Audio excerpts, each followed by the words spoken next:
আসসালামু আলাইকুম। সকল প্রশংসা মহান আল্লাহর। আল্লাহ রাব্বুল আলামিনের দরবারে লাখো কোটি শুকরিয়া জ্ঞাপন করব।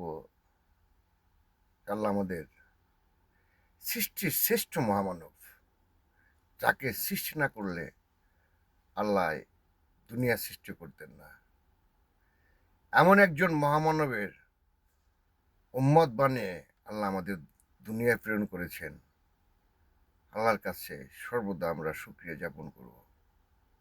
আমাদের মতো ভাগ্যবান মানুষ 18,000 মাখলুকাতের ভিতরে সবচেয়ে সেরা মর্যাদা এবং সেরা ভাগ্যবান আল্লাহ আমাদের দিয়েছেন।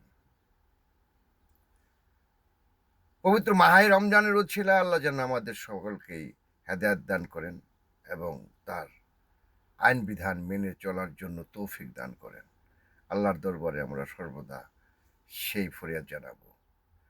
আমরা ভ্রান্তিতে আছি, আল্লাহ যেন আমাদের এই ভ্রান্তিকাল থেকে বের করে সঠিক এবং সহি রাস্তা অবগমন করার জন্য তৌফিক দান করেন। আমরা মানুষ, সবার উপরে মানুষ সত্য, ইহার উপরে নাই। আল্লাহর সৃষ্টি করলে মানব জাতিকে আল্লাহ শ্রেষ্ঠত্ব দান করেছেন এবং সবচেয়ে বেশি ভালো আল্লাহ মানুষকে বেসেছেন। আমরা মানুষ হয়ে মানুষ চিনি না এবং মানুষকে ভালোবাসতে জানি না। ছোটখাটো কিছু বিষয় নিয়ে আমরা হিংসায় বিচলিত হয়ে যাই। নিজেদের দাম্ভিকতা, অভিমান, অভিযোগের শেষ নাই।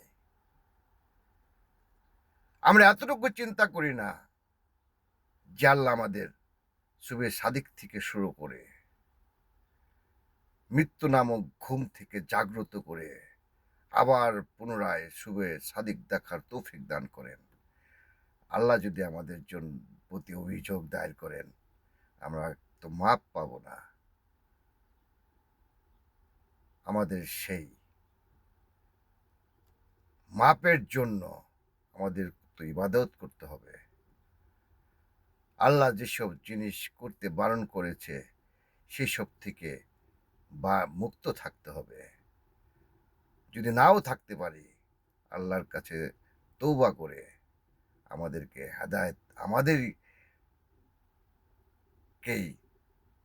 আনতে হবে। আল্লাহ দেওয়ার মালিক, কিন্তু আনতে তো হবে আমাদের।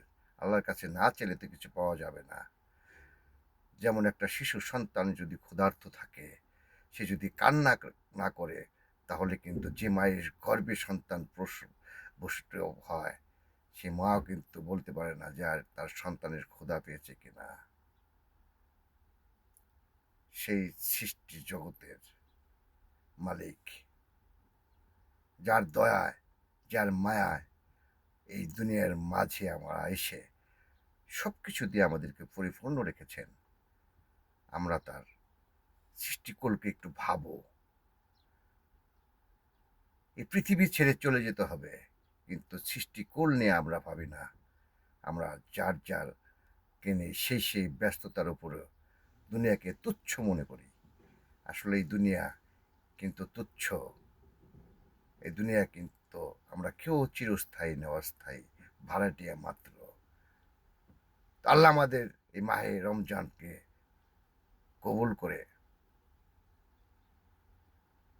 পিছে যত গুনাহ করেছি, যত অন্যায় অবিচার করেছি, সেদিকের দিকে না তাকিয়ে তার পবিত্র